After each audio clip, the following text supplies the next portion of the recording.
More than 12 million non-institutionalized people living with a disability in the United States alone require assistance with one or more activities of daily living. Systems such as the JACO robotic arm can be attached to a motorized wheelchair and augment a person's ability to perform general purpose tasks that they can't complete on their own. The Personal Robotics Laboratory at the University of Washington aims to extend the capabilities of general purpose robots to accomplish even finer grained tasks. Eating free from food is one of the most intricate manipulation tasks that humans perform. To initiate feeding, a person would switch the robotic arm from teleoperation mode to autonomous mode.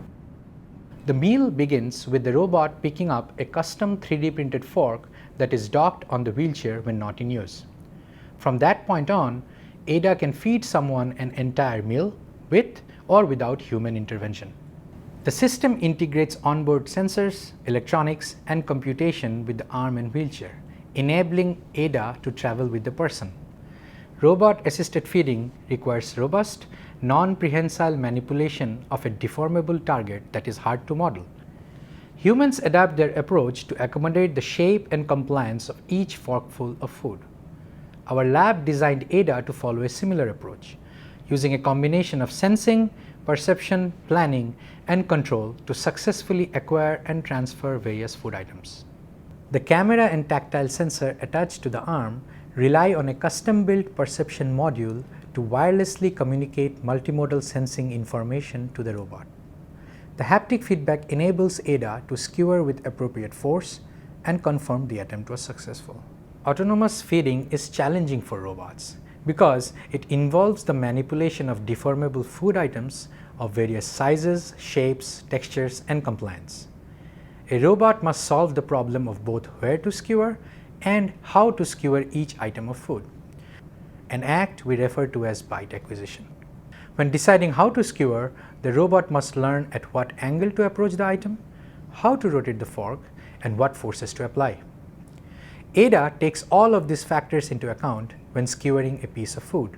For each item, whether it is a cube of melon, a whole round strawberry, or a soft slice of banana, the robot determines the appropriate fork orientation and approach angle, then exerts the force required to successfully skewer and lift the item without dropping it.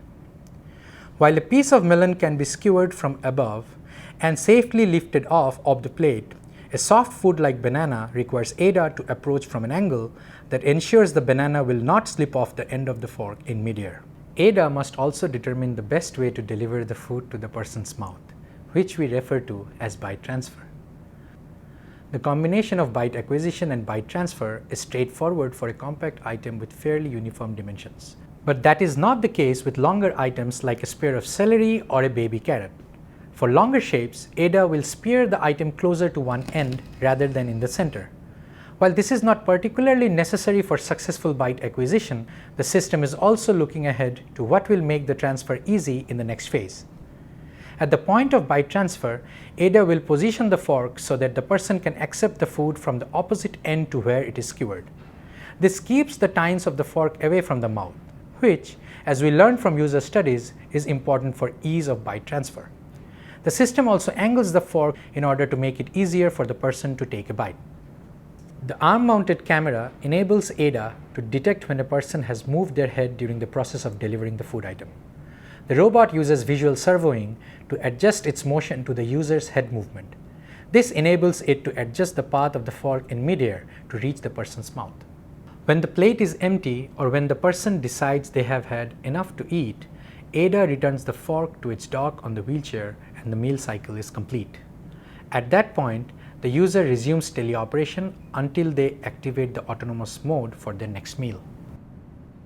ADA represents a significant step forward in solving some of the most complex challenges in robot manipulation through a robust system of perception, planning, and control that is informed by multimodal feedback from haptic and vision sensors. With ADA, we have demonstrated the potential for a robot-assisted feeding system to increase independence and improve quality of life for people living with disabilities. For more information on the robot-assisted feeding project, visit us online at personalrobotics.cs.washington.edu.